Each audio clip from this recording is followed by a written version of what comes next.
भारत माता की जय। भारत माता की जय। नमस्कार साथियों, आप सभी को स्वतंत्रता दिवस की हार्दिक शुभकामनाएं। आज हम सब पूरा देशवासी 69वां स्वतंत्रता दिवस मना रहे हैं।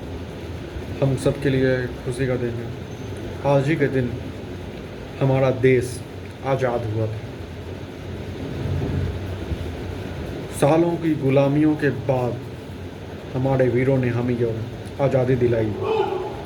इस आज़ादी के लिए उन्होंने अपने प्राणों को न्यौछावर किया। एक वीर भी क्या वीर थे, जिन्होंने अपनी जवानी में ही मौत को गले लगा लिया।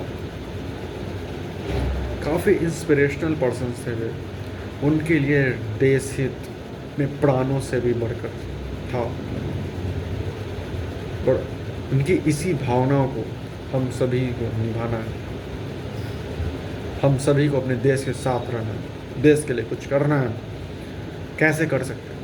कुछ सीख कर, अपने काम को बेहतर तरीके से कर कर, पूरी निष्ठा के साथ कर कर, भ्रष्टाचार ना कर कर, धोखेबाजी ना कर कर।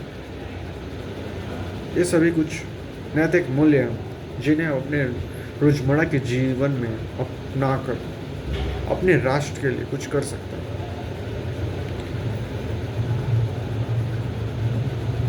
हमारा देश 2047 तक एक विकसित राष्ट्र बनने की ओर चल रहा है। हम तीसरी सबसे बड़ी अर्थव्यवस्था बनने के रास्ते पर हैं। हम चौथी बड़ी अर्थव्यवस्था बन चुके हैं। यह एक बड़ी उपलब्धि है। आज पूरा देश भारत को एक उम्मीदों की नज़रों से देखता है। भारत के पास सामर्थ्य है कि अपने दुश्मनों को अकेले अपने दम पर मार गिराए। कुछ दिनों पहले पहलगाम आतंकी हमला में ऑपरेशन सिंदूर चलाया गया और पाकिस्तान की तो हवा निकल गई। इतना बुरी तरह पिटाया पाकिस्तान, क्या ही बताएं आपको। चीन से हथियार लेकर वो आतंकवाद फैलाता था। पूरा एयर डिफेंस सिस्टम ही उड़ा दिया गया। हमारा मेड इन इंडिया का ब्रह्मोस्त्र की ताकत पूरे देश ने देखी और ये एक गर्व का पल है। स्वतंत्रता हमें अपने प्राणों से भी अधिक प्यारा है। हम उन सभी स्वतंत्रता सेनानियों को श्रद्धांजलि अर्पित करते हैं। मैं आप सभी से निवेदन करना चाहूँगा कि हर स्वतंत्रता दिवस पर आप कुछ बातों को रेखांकित करें कि वे कौन सी चीज़ें हैं जो अभी भी भारत की छवि पर दाग लगा रही हैं। सबसे पहली बात है शिक्षा की गुणवत्ता।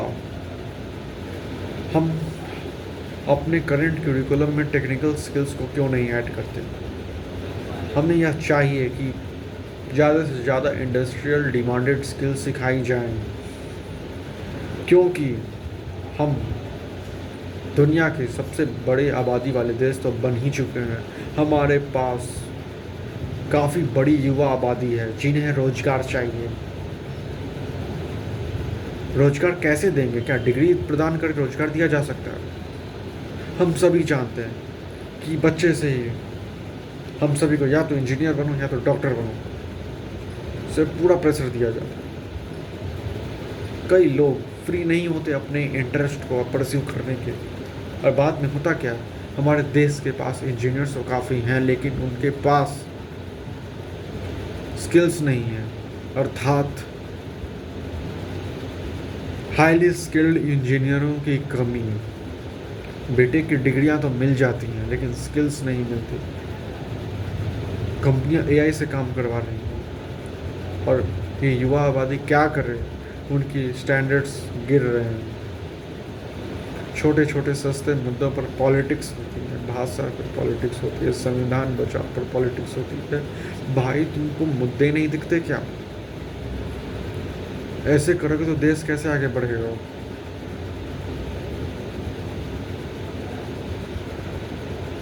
हमें सबका साथ, सबके विकास के नारे पर चलना है। कुछ भी हो, देश नहीं झुकने देंगे। ऐसे कई मुद्दे हैं और हम में से कई जनता को ये पता ही नहीं कि देश में हो क्या रहा है। हम अपने हेल्थ सेक्टर्स में देख सकते हैं, इसमें काफ़ी इम्प्रूवमेंट करने की ज़रूरत है। अभी भी रूरल एरियाज़ में अच्छे हॉस्पिटल्स नहीं हैं, अच्छे डॉक्टर्स नहीं हैं, जिन कारण क्या होता है उन्हें शहर आना पड़ता है, जिसका खर्चा भी ज़्यादा लगता है, या हो सके तो रास्ते में वे सांसें तोड़ देते हैं। भ्रष्टाचार होता है, जनता को कुछ पता ही नहीं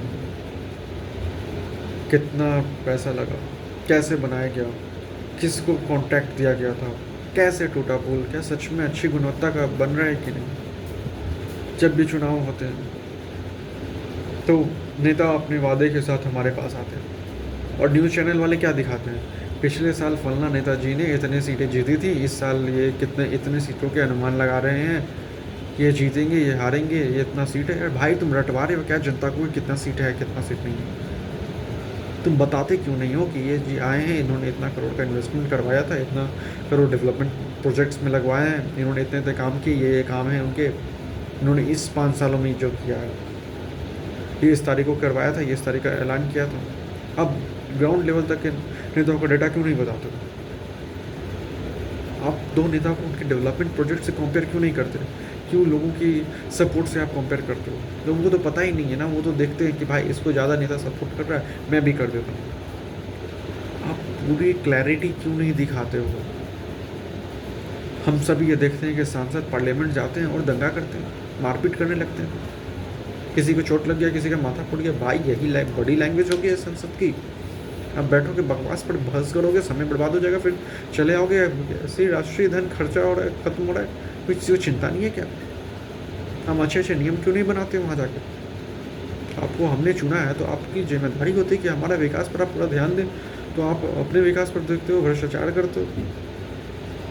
काफ़ी मुद्दे हैं हमारे देश में, लेकिन पता ही नहीं, पॉल्यूशन हो रहा है, कोई ध्यान ही नहीं दे रहा है। बड़े बड़े इंडस्ट्रियलिस्ट मोनोपोली लगा दे रहे हैं, छोटे व्यापारी सर्वाइव नहीं कर पा रहे, रेट ऐसे बढ़ रहा है, महंगाई बढ़ रही है। इन सब मुद्दों पर क्यों नहीं ध्यान दिया जाता? हमारे पास अपना कोई डिजिटल प्लेटफॉर्म नहीं है, क्यों नहीं है? हमारे पास कोई अच्छा स्किल्ड सॉफ्टवेयर इंजीनियर होता है, विदेश से ऑफर आता है, चल जाता है। क्यों नहीं इंडियन ओरिजिन की अपना इंडिया की बड़ी कंपनियां हो रही है? अब पूरे विदेश में देखो ना, कितने सारे इंडियन सीईओ बने हुए हैं और दूसरी कंपनियों में काम कर रहे हैं। क्यों? उनके पास स्किल्स हैं। वो बॉडी लैंग्वेज को नहीं सिखाया जा रहा, वो